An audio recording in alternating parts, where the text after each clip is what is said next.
Cyprus, the Counterintelligence podcast, hosted by IXN Solutions, the company you turn to for corporate counterintelligence expertise and creators of 351X.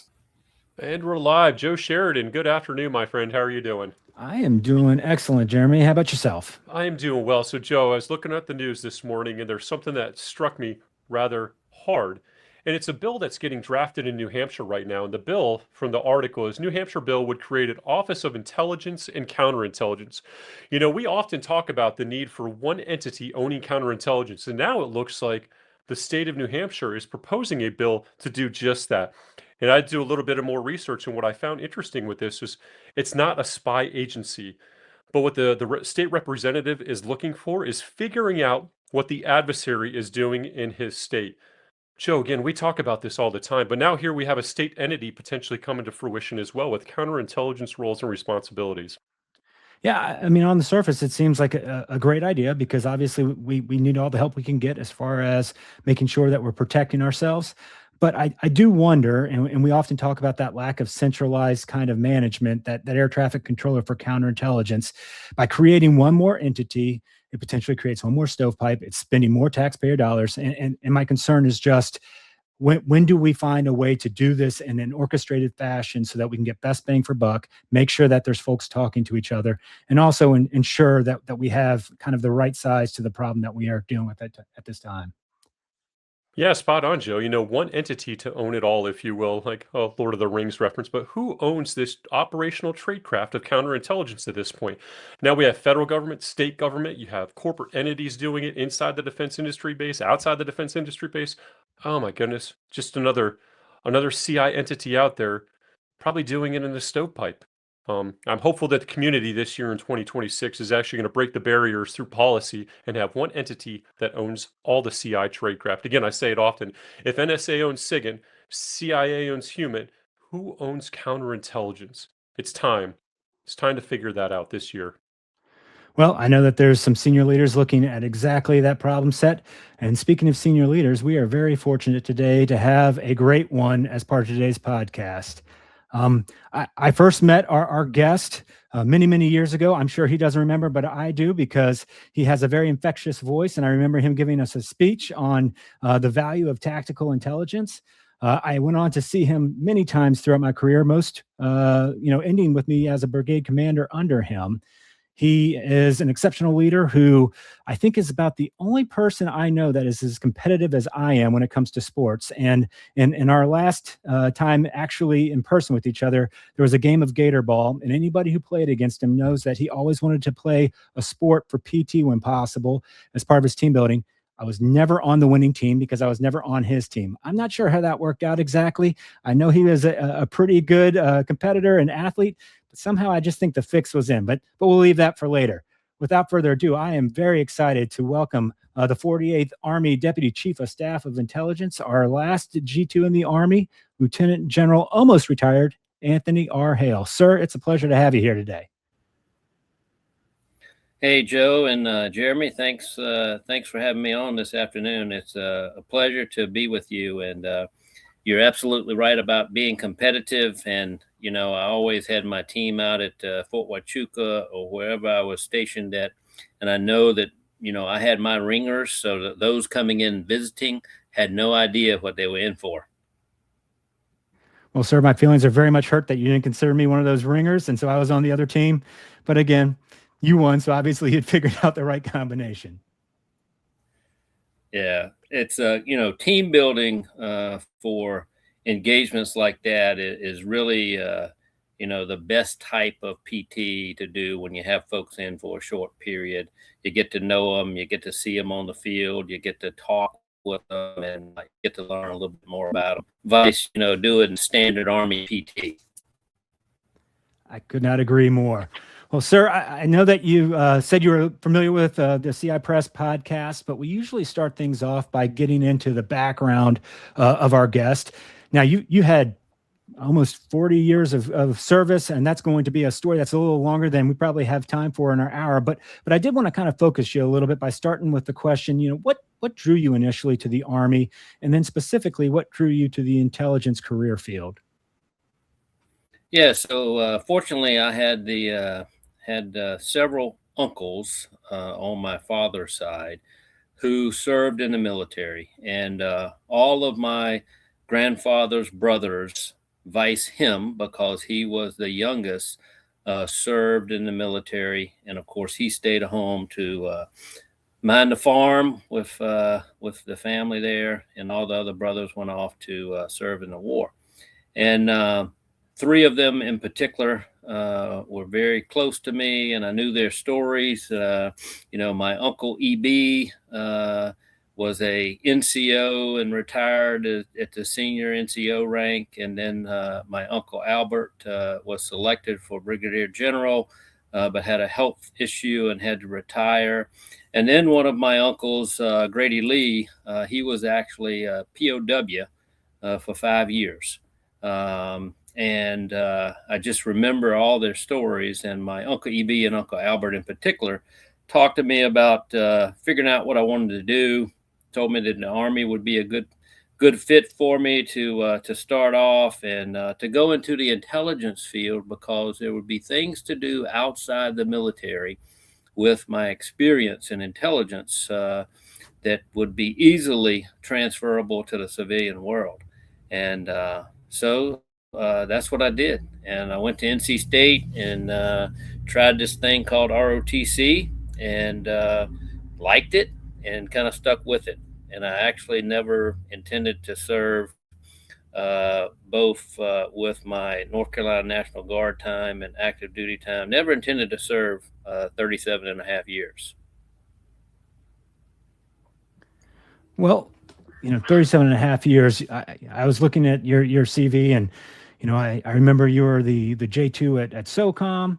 I remember you obviously being the commanding general for the Center of Excellence for Military Intelligence, brigade commander with the 704th. But early on, was there a moment or an assignment that really kind of shaped your philosophy on being an intelligence leader, or with regards to counterintelligence? Well, I'm actually kind of dabbling in writing a retirement speech a little bit every day, coming up to the 30th of January. And I really spend just a little bit of time on it every day. And the formative years, as I was putting some thoughts down on paper, the first 10 years of my career, really with combat arms organizations, really set the foundation and fundamentals of military intelligence for me. So early on, after officer basic course, airborne and ramp, I was assigned to the 2nd ID, the 24th ID, and the 1st Armored Division, all divisions. And I learned very quickly that intel derived ops, that commanders, didn't want an intel officer to geek out on them and tell them how they got all the collection. They just wanted to know what the enemy was going to do. They wanted to know how the enemy was going to affect their maneuver plan. And for me, I learned that as an intel officer, you needed to be able to speak blue maneuver just as well as you spoke red the enemy. And other branches don't have to do that, but you have to be able to talk blue, and you got to be able to talk red when you're talking to the maneuver commander and telling the maneuver commander how the enemy is looking at their adversary and how they would want to go about defeating them in battle. And so I learned that very early on, learned that, good fundamental procedures in intelligence preparation of the battlefield and then the intelligence cycle really were the foundation that set both the maneuver plan as well as the enemy courses of action, how you looked at the enemy. I appreciate that, sir. Many of our listeners are mid or early kind of professionals out there.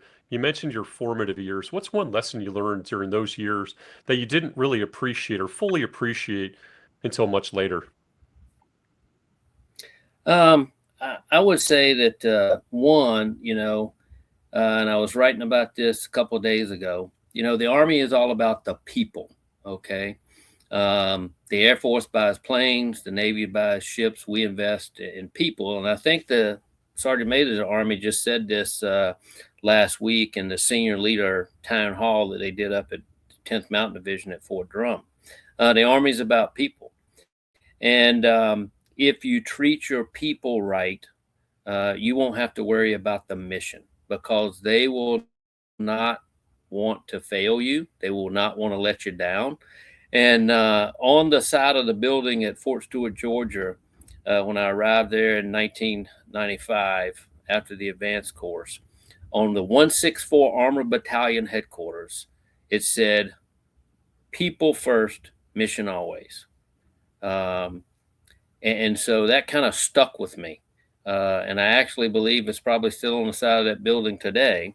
But no matter whether I was a Battalion S2 in Korea, whether I was a Assistant Brigade S2 in the 1st Brigade 24th ID, whether I was a platoon leader in the 24th ID over in the 124th MI Battalion, whether I was a company commander, Battalion S3 in the 1st Armor Division and the 501st MI Battalion in Germany, if your soldiers, if your people really truly believed that you were a genuine leader and cared about them, and it just wasn't show, that they wouldn't let you down.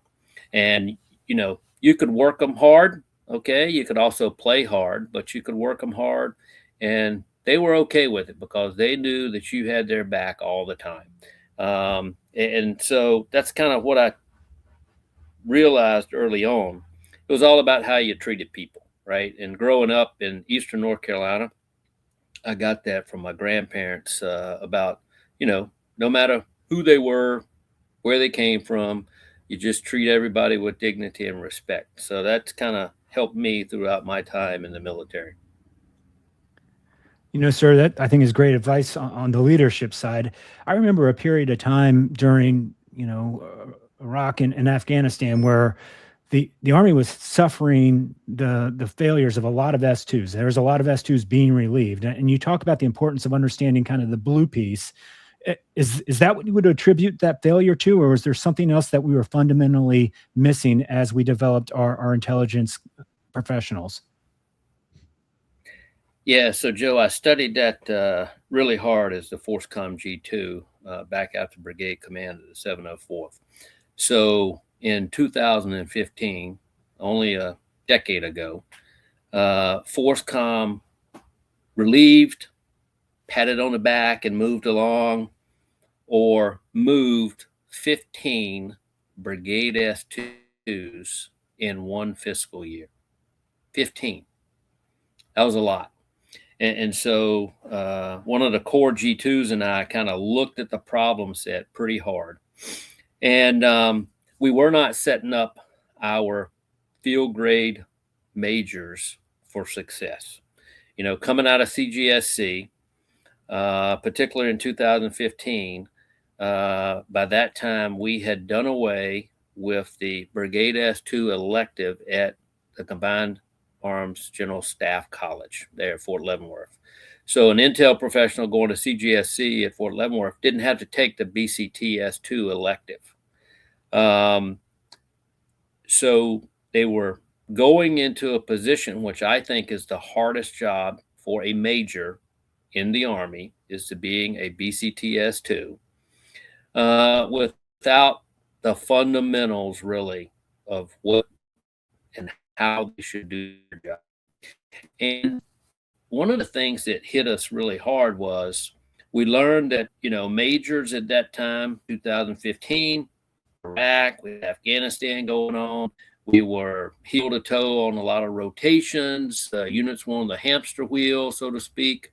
They deploy for a year, come back for a year, deploy for a year.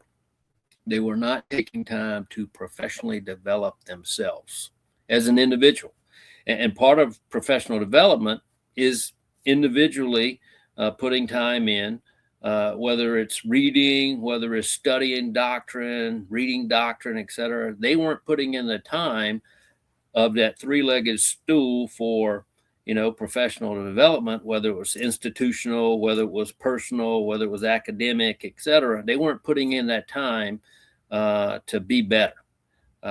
So we started a Brigade S2 course, initially out at First Corps, and then we had it at all the Corps locations until my time at Fort Huachuca. We were able to get the BCT course back into the Command and General Staff College at Fort Leavenworth.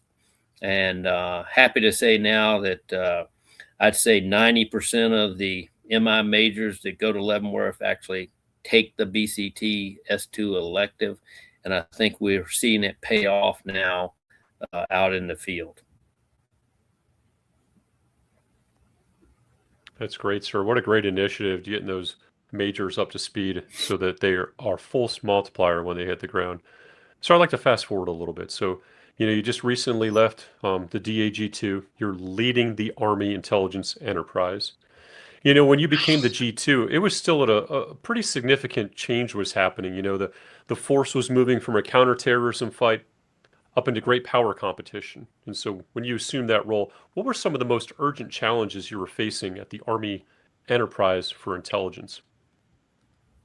Yeah, and Jeremy, as you mentioned that, I was again writing on my retirement speech, and my career's kind of come full circle. When I started, 27 August 1988, I raised my hand and joined the North Carolina National Guard, the 119th Infantry Battalion.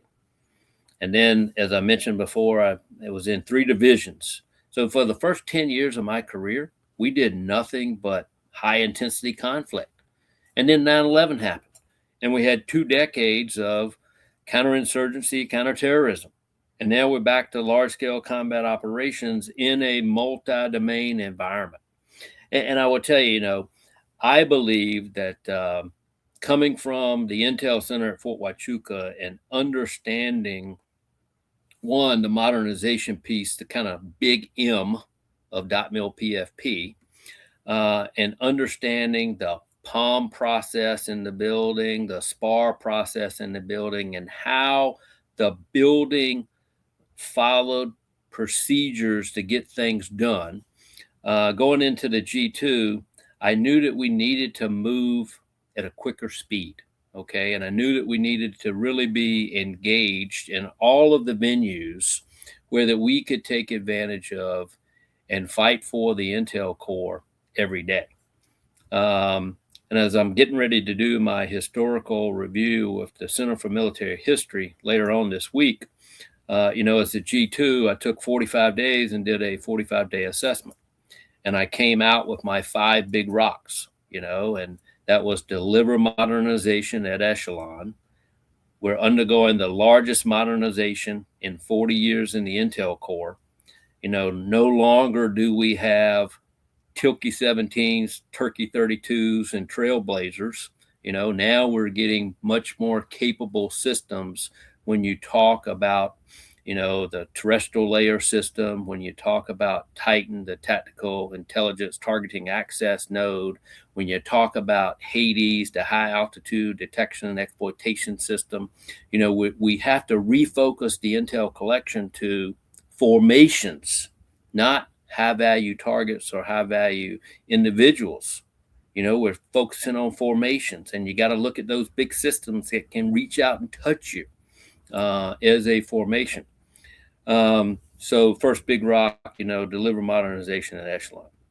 Second big rock was enhance processing, exploitation, dissemination, PED, for large-scale combat operations. And we weren't doing that well across the board.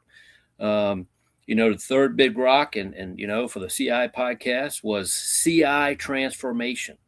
I was done with CI reform. And let me make it clear that we did a lot of good stuff in CI reform, but we kind of just got stuck in a quagmire and we weren't moving forward, in my opinion. So, of course, I aligned with the Army leadership on the transformation side of the house, and it was CI transformation. And we'll get into it, I'm sure, with one of your questions, but man, I had to do a lot of work on the Hill in particular for Title 10, Section 7377 authorities to be cemented in the National Defense Authorization Act, in which they it was in 2024 when President Biden signed it right before the beginning of the year. So that was hard work, but I will tell you, and we'll get into that, it was really good. Fourth big rock, INSCOM transformation. When Tim Brown came into his position, we talked about the span of control of INSCOM being two large 17 brigade size organizations. There's no two-star commander that had 17 brigade organizations underneath them, even in combat. And in combat, I did see, division type organizations with sometimes 8 to 10 different brigades, but never 17. Okay. And then, of course, we had to optimize the G2. I thought the span of control with 11 different directorates within the G2 was a little bit too large for the G2 to be able to have really candid discussions with his or her directors on things that we needed to do on the Army staff. So, of course, set those 5 big rocks, brought in former G2s, General Legier, Ashley, Potter, Barrier, Kimmons, and talked to them about, my 45-day assessment. And I said, this is what I'm going to do. And we moved out. And I think, and, a lot of people say that, we probably did more in a couple years than most G2s do in 3 or 4 years. But we were moving at a clip. And, Joe said he's known me for a while. I've heard, that when people say, tell me about Hale, he gets shit done. Okay. And that's what I knew we had to do as a G2 is that, and we, I changed my acronym. We got stuff done. Okay. Because I didn't want to use the other S word, but we got stuff done and we were moving out at a good pace and a good clip. Hey, sir, Jeremy and I spent our career doing at least the latter half, focusing on kind of the strategic echelon. And that put us obviously in your office space a lot of times because a lot of the things that we would do required a G2 level approval or at least coordination. I'm curious because you're focusing, I would guess, predominantly on the tactical Army, man, train, equip, and doing those things that get you back to that first part of your career. But you also obviously have the risk decisions that come with the strategic decisions. How did you balance the two? And as you're talking about kind of reorganizing the G2, what did you have in mind? Because I've seen it in INSCOM, seen it, in other echelons where they're trying to solve that problem of how do you do the man, train, equip for that huge Army and at the same time have the capacity to make those very kind of complex risk decisions? Yeah. Joe, that's a great question because I was, as I was thinking about the 11 directorates and I was thinking about the time that the G2 had in a given day. Okay. And you're right. The majority of the Army is the tactical force, right? Being the FORSCOM G2, I learned a lot about the Army because FORSCOM controlled 80% of the Army. They controlled all the corps, all the divisions, and even the Guard, 2 divisions that were in the ready year all the time. You cannot take your eye off of the strategic level of intelligence and what's going on in the world. I mean, just look at what has happened, in the VUCA environment, the volatility, the uncertainty, the complexity, the ambiguity of just the last 3 years. I mean, holy cow, we're plus 3 years in a war with Russia and the Ukraine. Look at what Iran has happened in Iran over the last 2 years. Look at what has happened in the CENTCOM AOR in the last 2+ years. Look at what China is doing in the South China Sea and in and around Taiwan. I mean, there's just so much going on. So for me, at the strategic level, and you talk about counterintelligence, even HUMINT at the strategic level, man, sometimes we miss opportunities where if you take a little bit of risk, okay, you can have great rewards, but you got to be comfortable taking risk. And for me personally, I need 100% of the information to make a decision. I trust my subordinates to the letter. They show me that, they've done something that I can't trust them anymore. So I was willing to take risk. And, what what the Army stood up with Army Counterintelligence Command was absolutely the right thing to do under CI reform. We moved out. Okay, we brought some things underneath the Army CI Command, but look what they did in the short period under General Cox with setting up the 6 regions. Okay, 4 in the continental United States, 2 outside the continental United States. A lot of tactical leaders don't understand the capability of the counterintelligence force in protecting their camps, posts, and stations around the continental United States. Because if they don't believe that the adversary is collecting on them every day, they just need to wake up, right? And every week I would meet with our Department of the Army MI CD, DAMI CD, which had the counterintelligence and human underneath it, directorate, and we go through those very strategic level plans where it took my signature to authorize an act. Okay. Now, of course, under G2 optimizations, we changed the name back to DAMI G2X. Okay. That's what the director wanted to do. I was good with it, let them have some buy-in, right? Feel part of the team and process, right? But I'll tell you, at the strategic level, your Army intel professionals, especially in the CI human world, are getting after it every day. And I mean, just look at the number of arrests that have happened over the last, 2-3 years in the counterintelligence realm, right? And some of these investigations take time, as both of you are aware, to develop, because when you get a subpoena, when you get a court order, when you have a felony national security threat, you want to go to court and you want to get a conviction, right? And a lot of people are very quick to do an arrest and not have all the evidence behind them to make that conviction. But I will tell you, Rhett Cox at Army CI Command, now Sean Stinson, doing great work, and that team is getting after it every day. You've seen with the number of awards that they have won within the intelligence community. I mean, it was always a highlight to be not only part of the intelligence community as the Army senior rep for the Intel Corps and for the Army, but when other services say the Army got it right, or when other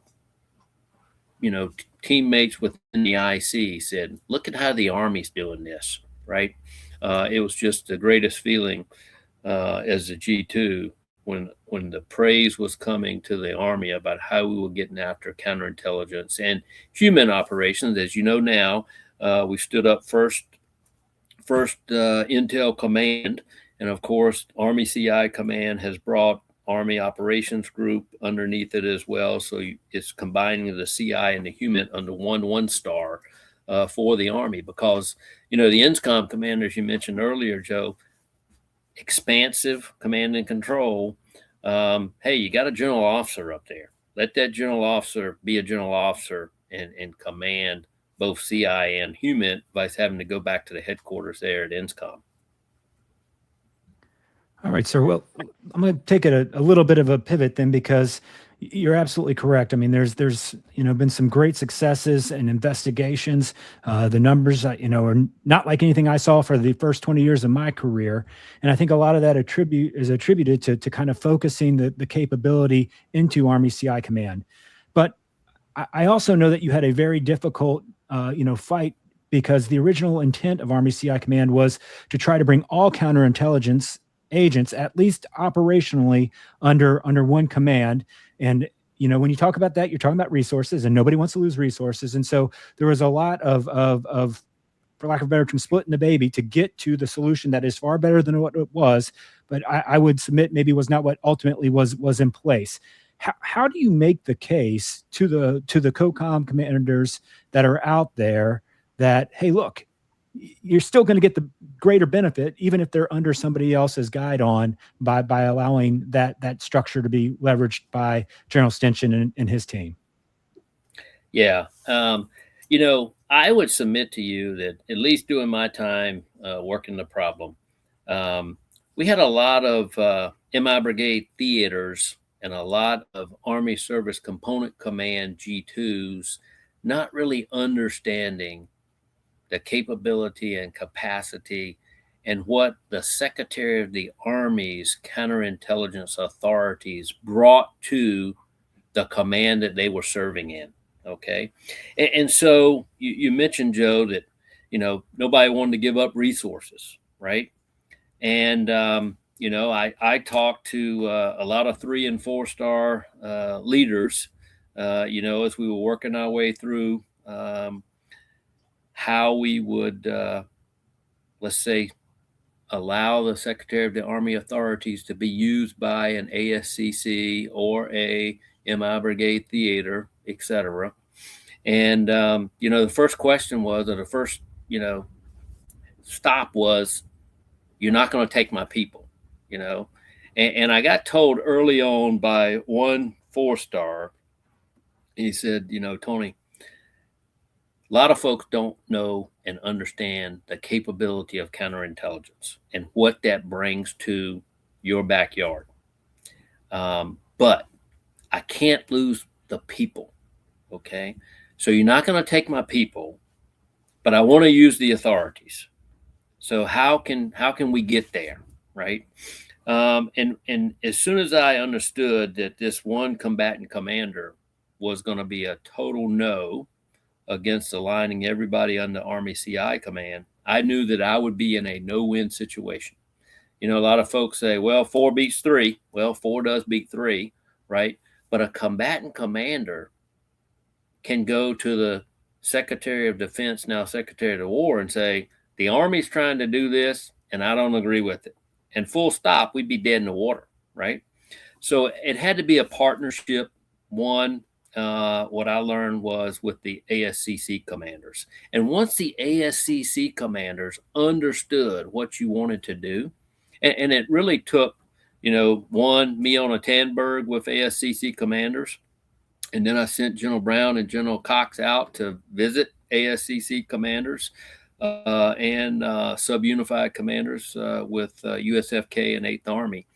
And once they kind of understood what you wanted to do, and then, Joe, when we did the pilots, when we did the 3 pilots, we did one with AFRICOM, we did one with SOUTHCOM, and we did one with USFK. When we did the pilots, and we overturned rocks in their theater, which were really, really bad counterintelligence threats. Okay. And they saw that. They saw the capability of the Secretary of the Army's authorities more than the ASCC commander and more than the combatant commander authorities does the Secretary have. And when they saw that and the capability, and all they had to do was, Army CI commander had signed 70 plus memorandums of agreements or memorandums of understanding, right? And I wanted to get away from the Army CI commander having to manage that number of memorandum of agreements or understandings. And I wanted to get to a Department of the Army executive order saying, this is how counterintelligence is going to work. And I hope that the team continues to that, to release the XORD that I know was drafted before I left to get to that. But when they saw the capability and the capacity that it was brought, and they were protecting their own camp, post, or station, or in some cases, and I'm not going to mention, the full scope of what we uncovered, but in some cases where the, commander or a senior leader in that theater was being targeted, they knew that they had to coordinate and collaborate with Army CI Command in order to ensure that they were protecting themselves. So that was, every pilot that we did, the three that I mentioned, the stats for investigations, for, you name the metric that we were looking at, all went up. Okay. And when you do a pilot and it proves that, it proves the case, it was really eye-opening. But we still had some G2Xs out there at an ASCC or MIBT who didn't want to have anything to do with their soldiers working with Army CI Command, which just drove me crazy. I don't understand that. CI should be doing CI functions. We are a very specific weapons system in the Army's inventory. And, sir, before I ask my question, I want to quote you from AUSA, from this last AUSA. CI is the frontline defense where the adversary attempts to gain the operational advantage every single day. CI is that front. ACIC clearly demonstrated that if you push authorities down and flatten communication, you can aggressively protect the Army's equity. And I applaud that, sir. Thank you for that. And the entire team that's out there engaging, protecting the Army from those threats who are persistent every single day, because they are in war every single day out there. So keep it up, agents. You're doing great. Sir, you mentioned the NDAA of 2025. I know you and your team had a lot of work that went into that. Could you share that with us? Yeah, absolutely. And back to the quote there at AUSA, the adversary is engaging with us every day. I would submit to you that the only organization that's looking at the enemy and engaging with the enemy today, every day, is Army CI Command, right? So back to the NDAA and the Title 10, Section 7377 authorities. I supported General Potter as she started working this when she was the G2. And we really had a couple of key personnel on the Hill that were very non-supportive of the language going into the National Defense Authorization Act. And so we had to do a lot of work engaging with 6 different committees in particular. So you have the House and the Senate. You have the Intel committees of both the House and the Senate. You have the Judiciary committees of both House and the Senate. And then you have the Armed Services committees of both the House and the Senate. And those were the 6 committees that it took to ensure that the language that we missed out on in 2001, when all the other authorities and different organizations gained the authorities that we're looking for, that we missed out on 2001. Took those 6 committees to bring it all together. And really, if you had one PSM who did not believe that those authorities should be in the bill, they could stop it. Okay. And particularly on the House side, we had a PSM who was totally against Section 7377 authorities coming to Army civilian CI agents. And as I kind of worked, okay, and really it was I'd say a long-term courtship working, trying to chip away every engagement at the person to help them understand the need for our civilian CI agents to have these arrest, subpoena, search authorities off post, is because most of our people live off post now. A lot of the seniors and juniors really live off post. They're not inside the fence line, where we could do basically what we need to do inside the fence line of any camp, post, or station, but they lived outside. And the adversary, of course, changes all the time. The nature of warfare is always changing. And the adversary, with the highlight of social media and the internet, the adversary changes their tactics, techniques, and procedures on how to connect with soldiers and family members. And, it looks really good when I can get a few dollars for not doing a whole lot, and, I just kept chipping away at this primary staff member on the House side. And we got a lot of support from several key senators. Senator Joni Ernst in particular, she told me at the holiday party of 2024 that that bill, those authorities were going to be in the NDAA, and she made sure that nobody was going to get them out, right? But we had really a bipartisan group of senators. So it was Joni Ernst and Collins and Hildebrand and Cotton and Ossoff and Warnock. And, it was bipartisan that they thought the Army needed these authorities. And, every time we got a win, okay, I'd highlight it to them. I'd send them a storyboard. I'd send them the exact report I sent to the chief and the secretary so that they knew we were getting after it. And if only we had these authorities, we could do even more because, of course, we'd have to coordinate with the FBI. In most cases, I would say 90% of the cases, we coordinated with the FBI for arrest or search and seizure. Sometimes we coordinated with Army CID.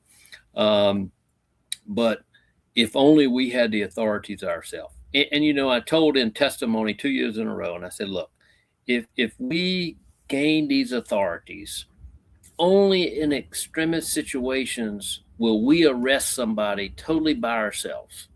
Because if you hadn't noticed, there's a lot of negativity about the rule of law, whether it's the FBI or, what other agency you want to talk about. There's a lot of negativity out there on the rule of law. And I didn't want to put our guys in a situation where they were the sole entity in an arrest and something were to go wrong, okay? Because then those folks that didn't want us to have the authorities would say, absolutely, we told you it wouldn't work, right? So we had to work hard on that. Sir, I think that talking with the folks that are benefiting from that, there is a lot of comfort knowing that they have those additional authorities. It's making things quicker. But as you know, there's always kind of the law of unintended consequences. And so I kind of want to make an argument to you and see if you agree or completely disagree. We grew up in kind of doing the CI operations side of the house, and CI investigations obviously are a critical, execution in order to keep espionage at bay. But unfortunately, for every person that you're arresting, it means they've already committed that crime. That information has already potentially left the barn, if you will. And, one of the things that guys that were from kind of Jeremy and my generation kind of prided ourselves on was because we didn't have the full complement of law enforcement responsibilities as well as authorities like Air Force OSI or NCIS. It allowed us to truly focus on counterintelligence. And when we would go to joint platforms overseas deployed, you could see the benefit that gave us compared to our peers for the counterintelligence pure problem sets. Now, again, when it came to the law enforcement side, our brethren at the Navy, at Air Force, were absolutely far superior to us. And I'm sure the Army is going to raise their game with these new authorities. But that's a long-winded way of me coming to this question, which is, how do you preserve Army's long story tradition of being the premier CI operational force out there when you put in these additional law enforcement capabilities? And then additionally, how do you protect the Army CI program from getting, compared to other law enforcement organizations to the point where you have CID kind of taking a look at some of our capabilities and saying, maybe that should be a CID responsibility?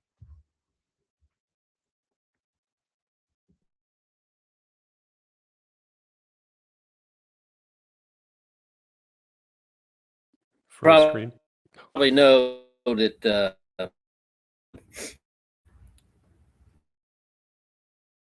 Army. Sir, we have some significant lag going Criminal on. Investigation Division and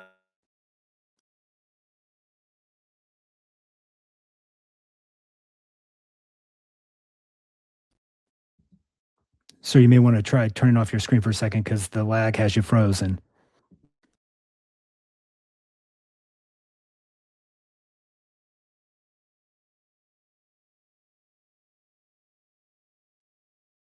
What if we lost him, Joe?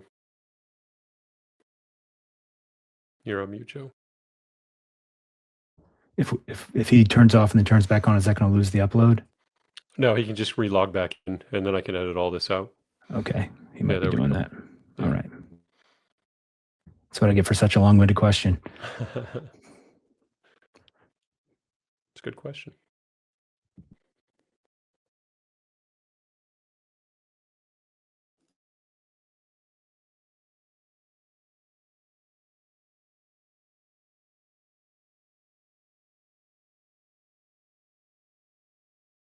I'm going to remove the old one. We're going to add. Hey, sir, can you hear us? Yeah, I can hear you now. Can you hear me? There we go. We got you back. All right. I don't know what happened. I think my long-winded question shut down the system. Sorry about that, sir, but it froze up as soon as you started to answer. I don't know if you want me to re-ask or if you remember the question, we can start it from there if you'd like.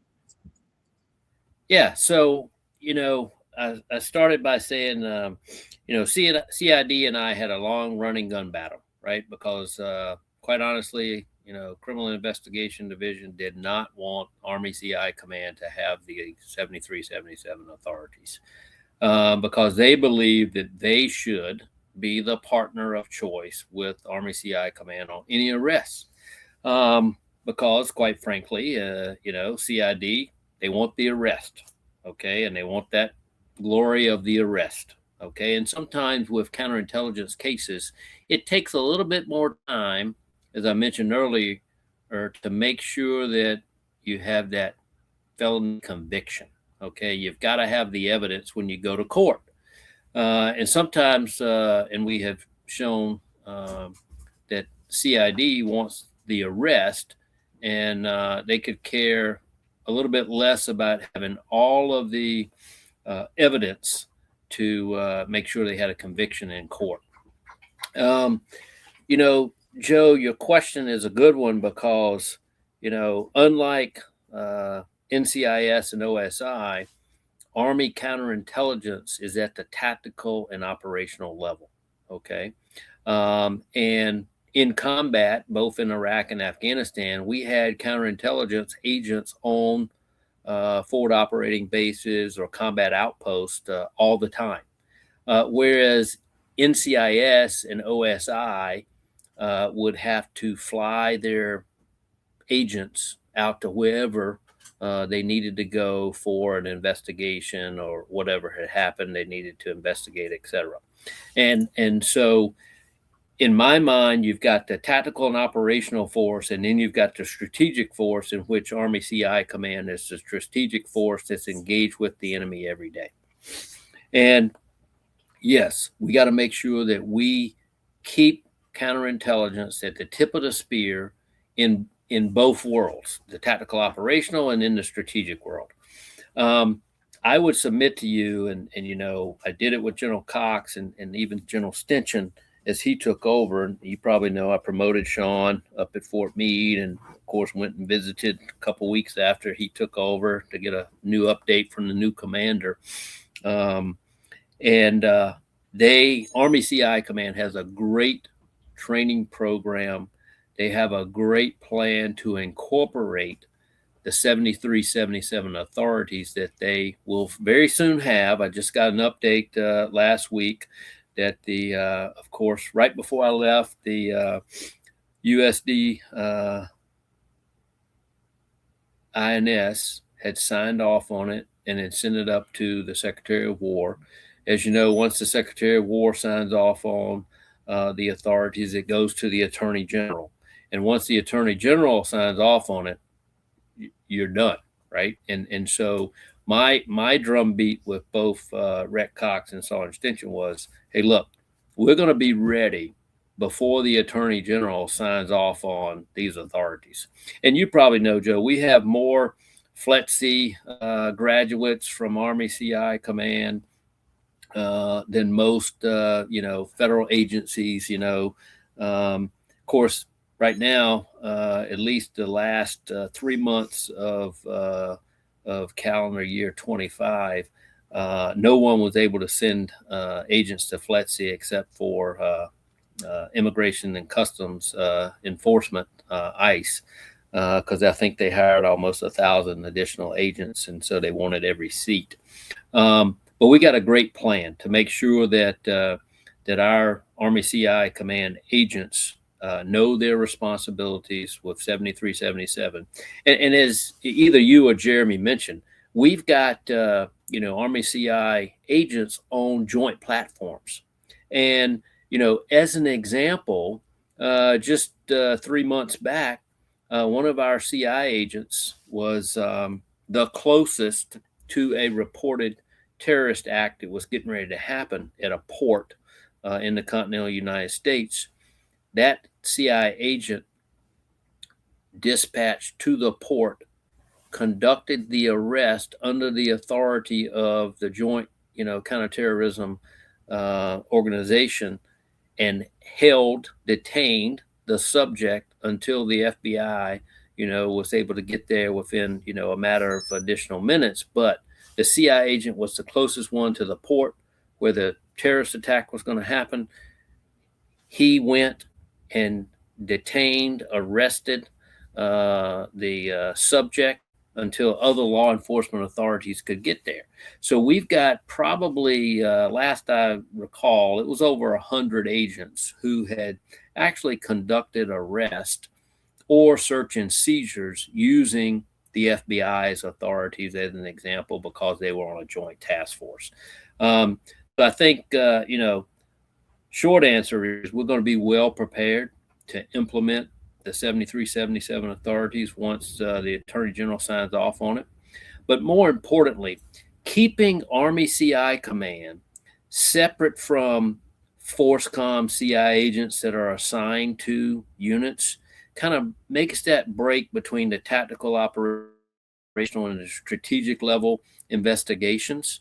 But at the same time, right now, we have FORCECOM soldiers at the regions sitting right side by side with Army CI agents in their region offices, protecting their camps, posts, and stations for their installation commanders. I mean, that's a huge benefit. And let's say, I'm making these numbers up. Let's say that Fort Bragg has 100 CI agents assigned to the installation, to the various units that are there, that most of the time they're not doing counterintelligence work. But let's say they've got a dozen that are sitting in the regional office there at Fort Bragg, getting after, protection of Fort Bragg using the Secretary of the Army's authorities. If I were an installation commander and I was out at Fort Huachuca, I had a great CI office out at Fort Huachuca, the SAC and I talked every freaking week on what was going on at Fort Huachuca. Think about that capability that installation commander now has to see his installation from the outside and understand how to protect it from the inside. I mean, huge. I'm not concerned about that at all. I could see how some people could get concerned about it.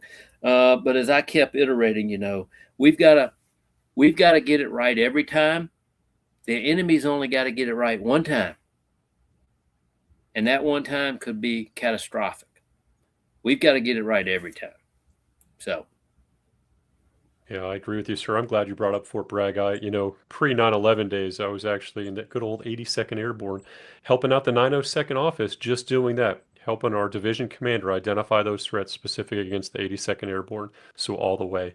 Sirs, investigations, it's very numbers focused. You can actually show you've arrested, like the FBI last year, 85 individuals were detained for espionage charges. That's a 40% increase from the year before. Hurts my soul a little bit to think there's that many bad people doing bad things out there, but I'm glad we have the investigations that are stronger out there and arresting these individuals doing bad things. Conversely, in collections and operations, it's very hard to prove a negative, and the operational patience is often pushed to the limits where it compromises a case. Sir, in your experience, just based on that, In operations, you need to take your time. You need to be deliberate. In the world Joe and I grew up in, we had to do that. I see investigations as modernized. Is the Army transitioning, or has the Army also modernized operations and collections for counterintelligence? So, absolutely, Jeremy. I would submit to you, and Sean Stinson came in and did a 45-day assessment, as I directed him to do, of Army CI Command. And one of the things that he's focusing on is the Directorate of Intelligence within Army CI Command. So, the intel officer for Army CI Command, as an example. And what the DI there is doing at Army CI Command is absolutely phenomenal work. They've got CI agents and analysts in this case, embedded in the national security, as we talked about earlier with SIGINT. But Sean's plan when I departed at the end of 20 was to put analysts in the majority of our combat support agencies. Okay. So that's going to help us across the IC get access to additional information and databases to help our investigations. And it's all run from the DI there at Army CI Command. As you looked at, and I'm not going to use names and companies, okay, but as an example, the Army was going to go all in on a company that makes hypersonic weapons.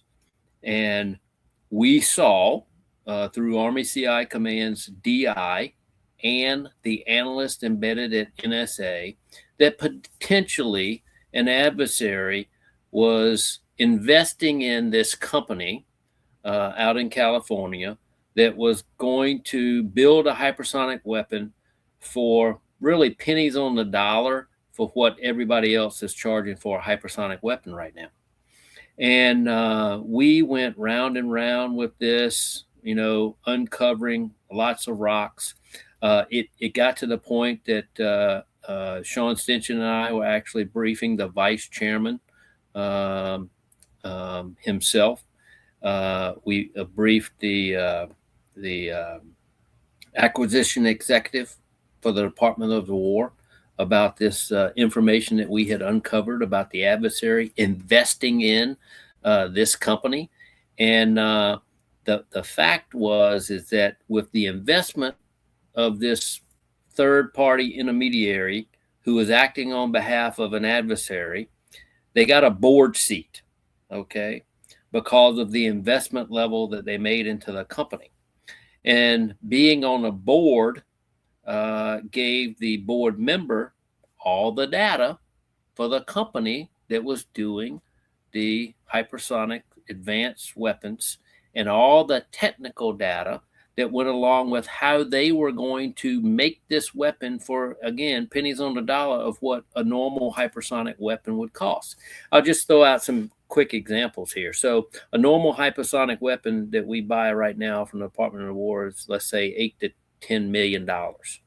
They were going to make this hypersonic weapon for $400,000. Think about that value proposition just on the resource side of the house, right? But let's say that the adversary who invested in this company, got the technical data. And let's say we changed one element of the technical data in building that hypersonic weapon. And now vice the hypersonic weapon hitting the target center mass, maybe it was 100 meters off. Or maybe it was, let's say, a meter off for whatever distance the hypersonic weapon had to travel.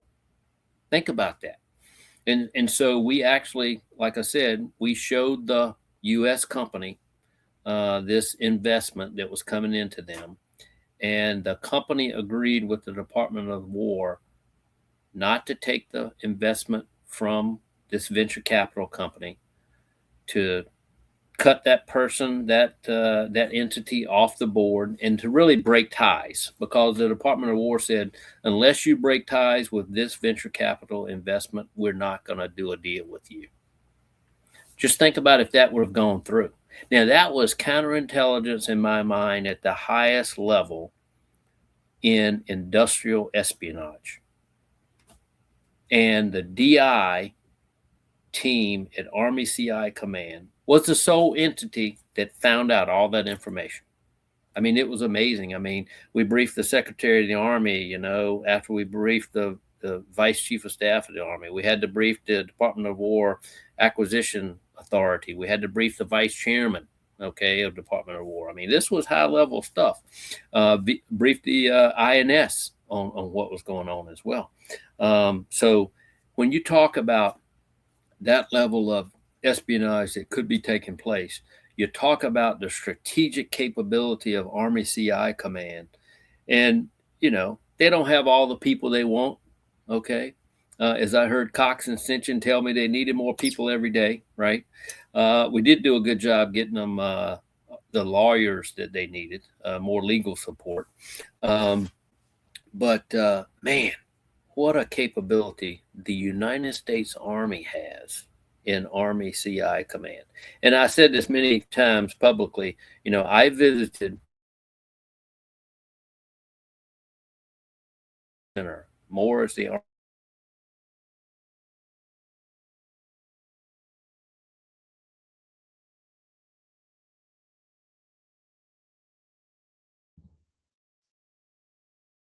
I lose you again, sir. I think we're froze again.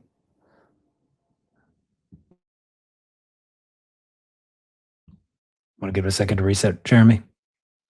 Okay. Yeah, let's see what happens here.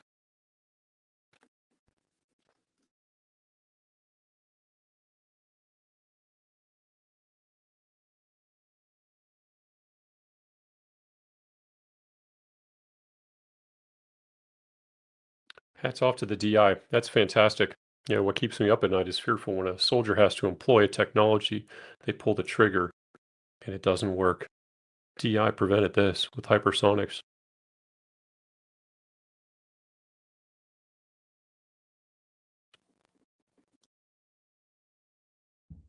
Hey, sir, if you can hear us, turning off your screen might give you a bit more Okay, bandwidth. I got you guys back on camera. Can you hear me and see me? There we go. We got you. There you are, sir.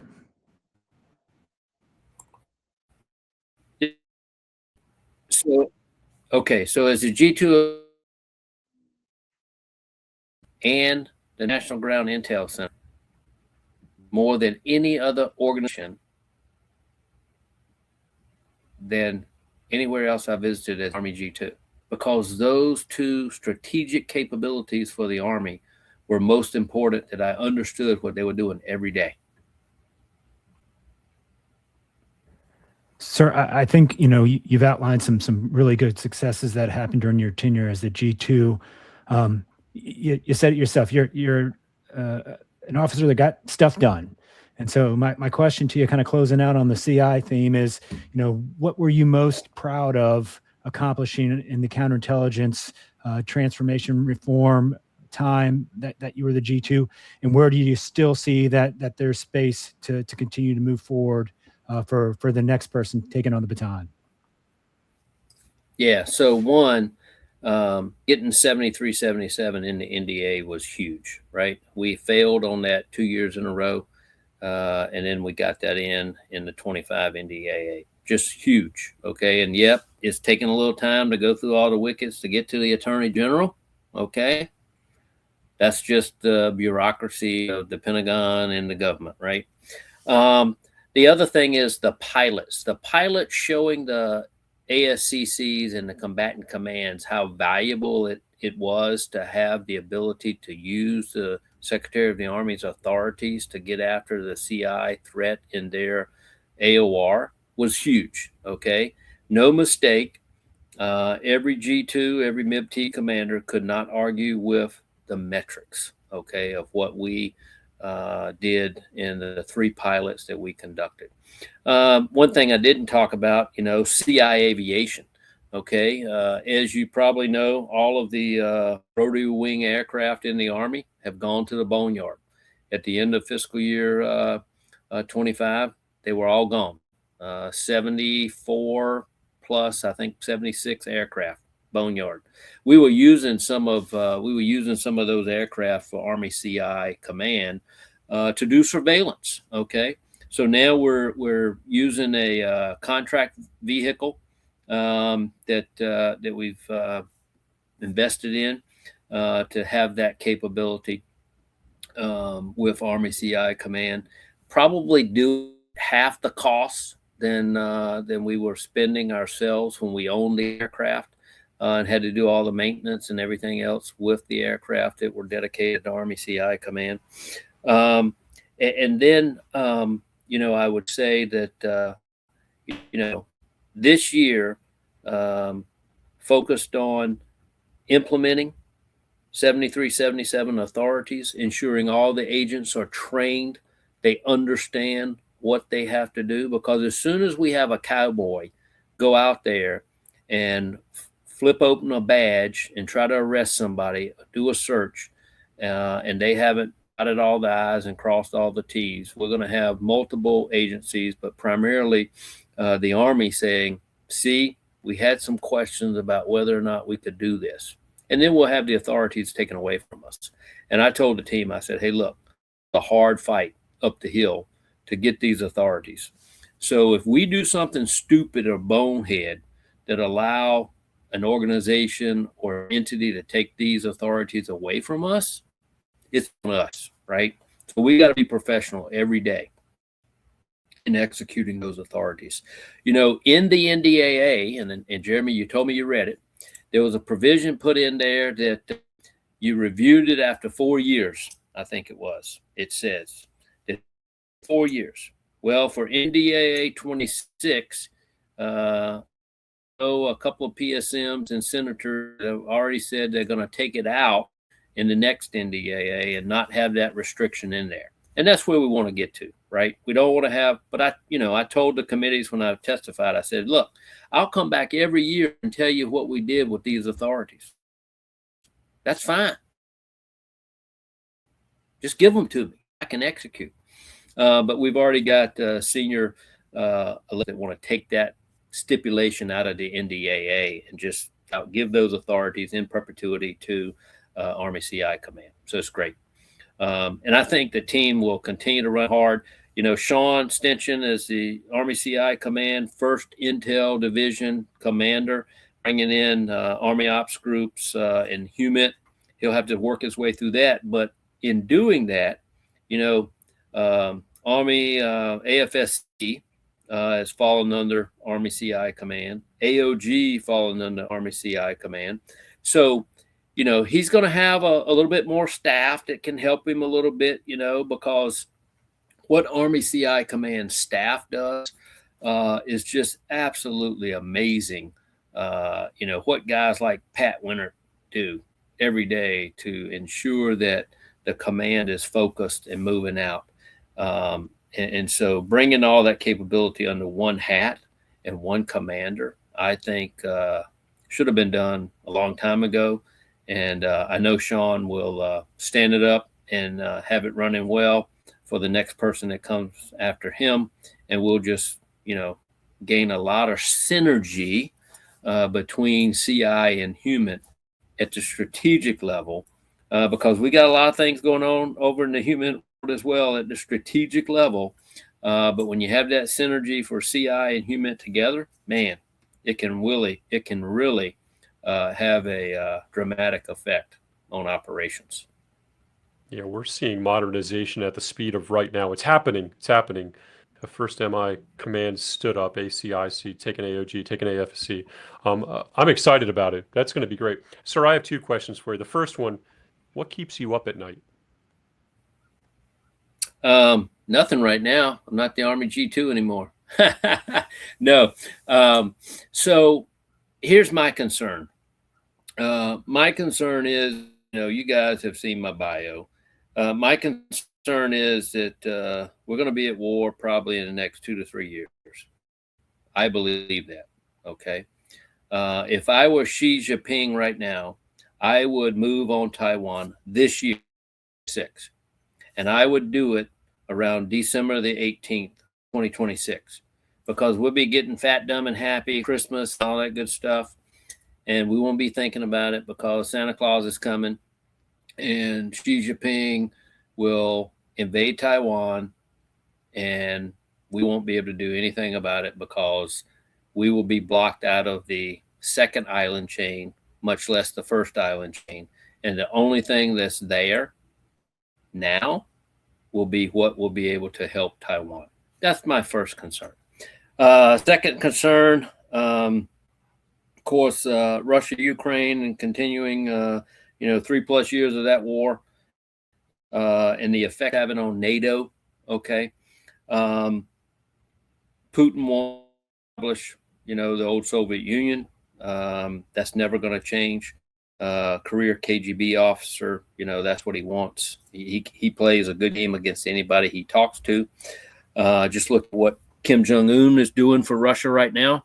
And I would submit to you that Putin would cut away Kim Jong-un in a heartbeat if something, wasn't going his way that he didn't like. But KJU is not only providing weapon and ammunition, but personnel, of course, to Russia.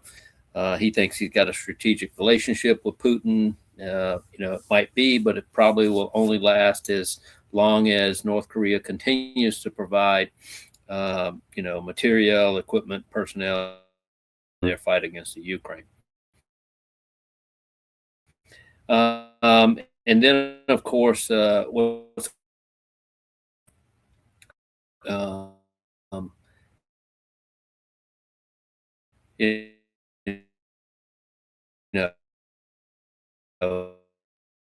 what's that? What's going to happen in the Middle East? So, not only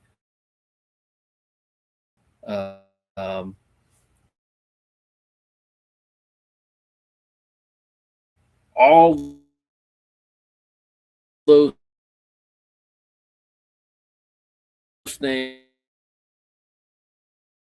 things happening. I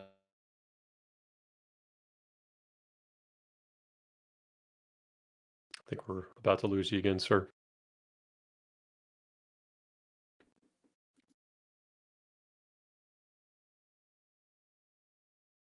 In which we have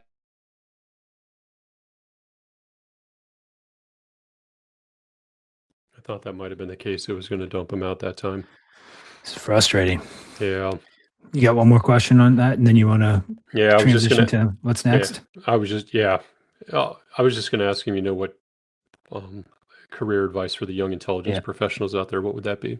I think it's a good one, and then I can say, what's next, and how can people reach you? Yeah, perfect. I like it. It's insightful. Wish I could have gotten them specific on the op stuff. I know. Yeah, you went at it. I went at it. Let's see. Try this. All right. Might be better just turn the camera off as well. Yeah. Hey, sir, do we have you? Hey, sir, if you want to turn your camera off, you go into the settings and turn the camera off. That might help on the bandwidth.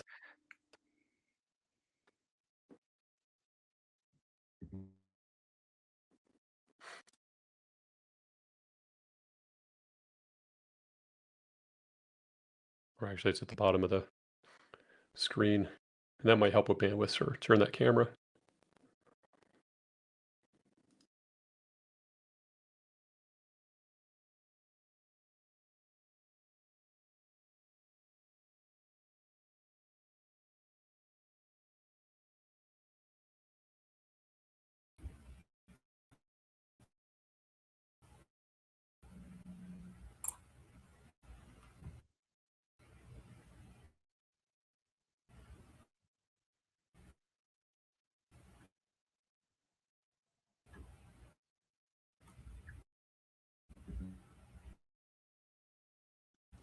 Hey, sir, you got us?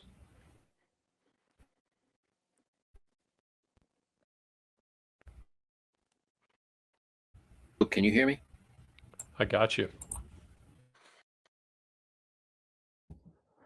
Hey, sir, recommend turning off your camera just to save bandwidth to make sure that we're getting a clean signal.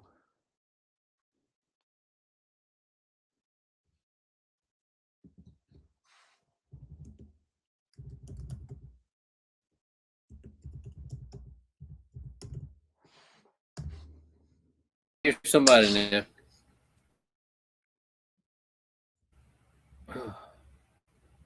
Jeremy, can you hear me? There we go. I got you now, See sir. you guys moving. I got you now. Okay. Hey, sir, you want to turn your camera off? That might help The with wind the up bandwidth. here on the mountain is it- probably Wrecking havoc. turn off the camera. Yeah, that might help with the bandwidth. And unfortunately, we won't be able to see your Okay. smiling face now, but that might help a little bit.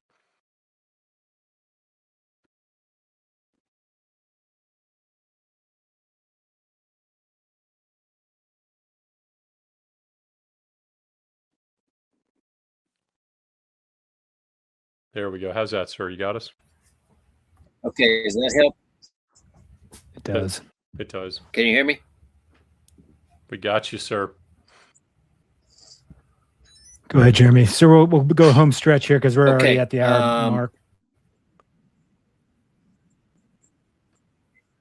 Yeah, sir. So my second question for you before I hand it over to Joe is, what advice and recommendations can you give those young intelligence professionals, not even just young, mid-career, senior career, what advice and recommendations would you give them?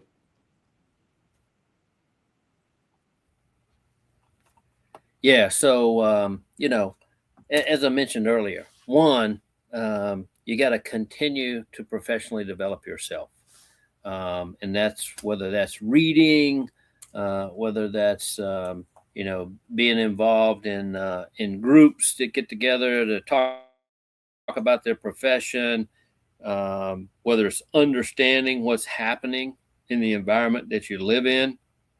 A lot of you, and Joe, you probably saw my VUCA slide that I started briefing in February of 24.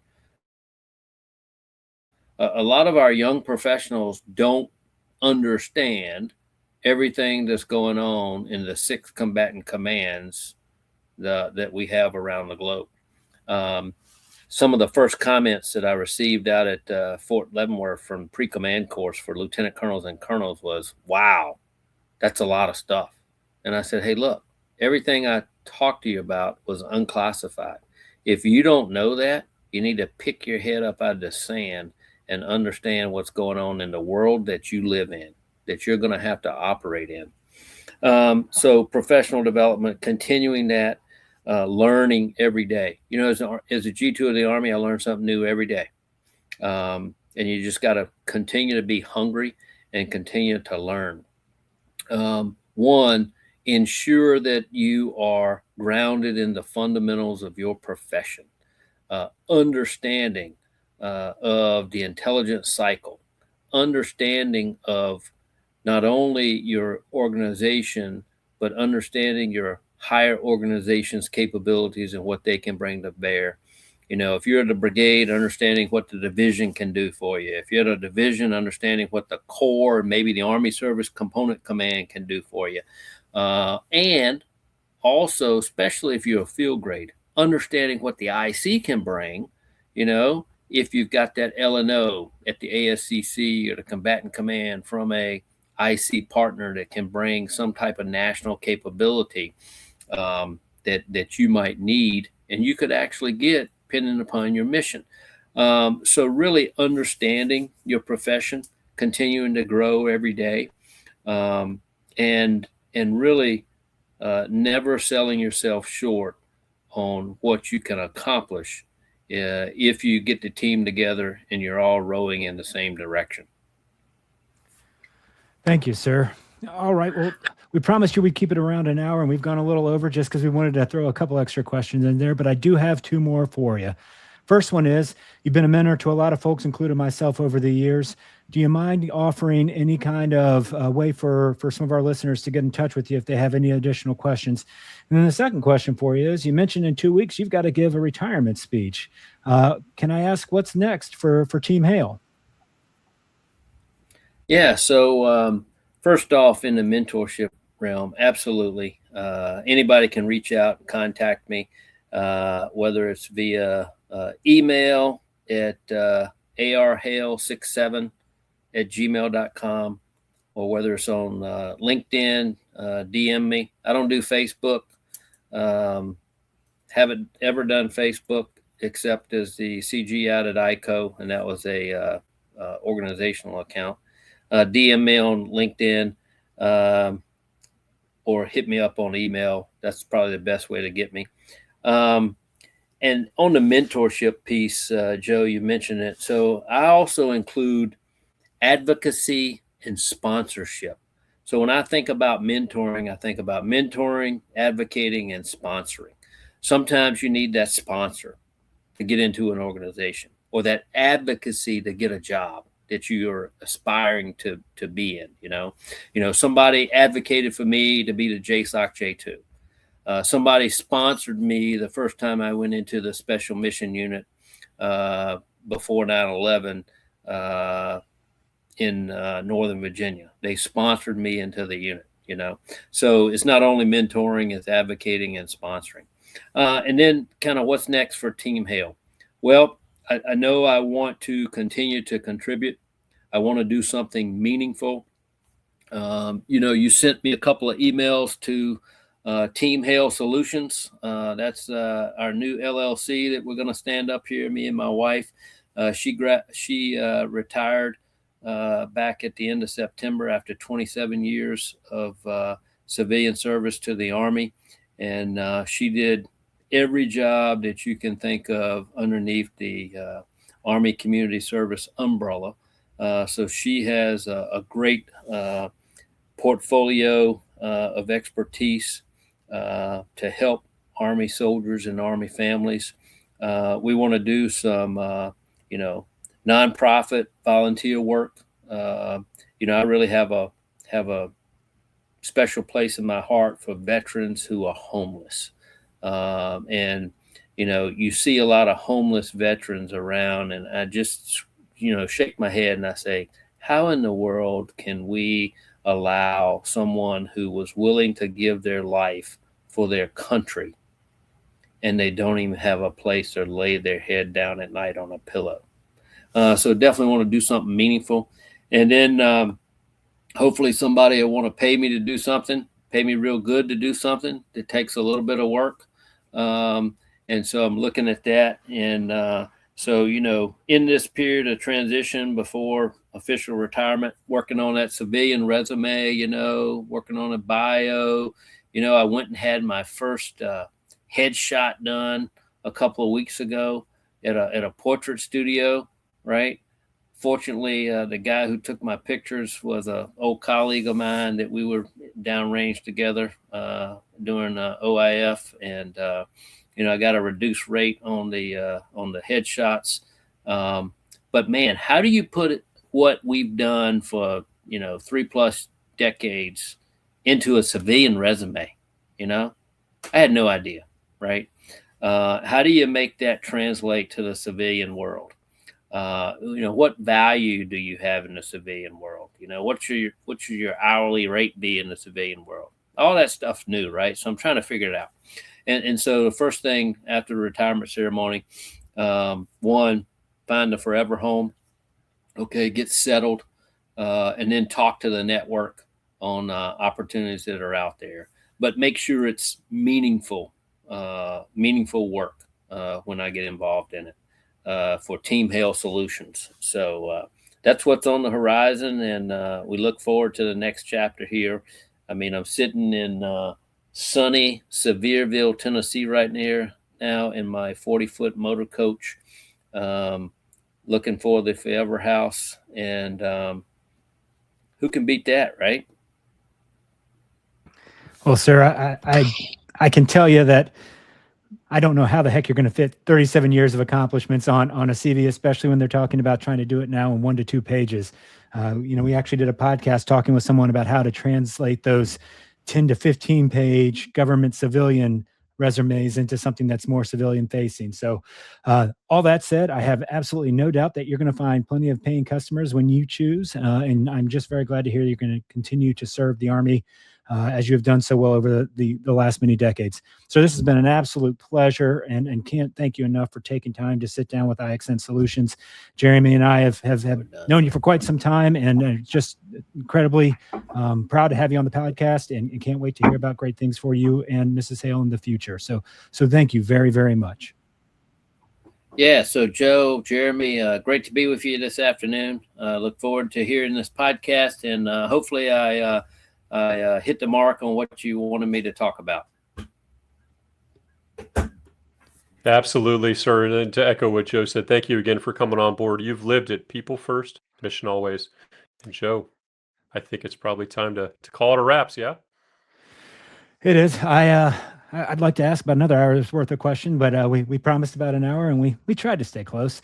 But while we've got everybody still listening in, I will tell you that there are a lot of great places that you can go to continue the conversation, much like the one we just had with General Hale. So if you have any questions about counterintelligence and how it can benefit you and your workforce, please take a look at IXN Solutions. And if you want to get information on the latest that's going on in the intel world, like General Hale said, there's plenty of great stuff that's out there unclassified, and a lot of it is on our Dispatch Patreon site. So please check it out if you have time. Lastly, if you want to continue the conversation with other intelligence professionals, we have our Discord Dispatch Central site, which brings together many of the last generation, current generation, and next generation intelligence professionals to talk all things at the unclassified level. So please take a look. Jeremy, back to you. Yeah, thanks, Joe. And for our audience out there, if you need some new swag, check out our Printify shop. We have lots of cool swag out there. If you know, you know. If you have a topic you want the IXN team to cover, send it our way. Or if you want to be a guest, we can most certainly make that happen. And always recognize an approach, react appropriately, and then report it, of course. Thanks for giving us a listen. Until next time.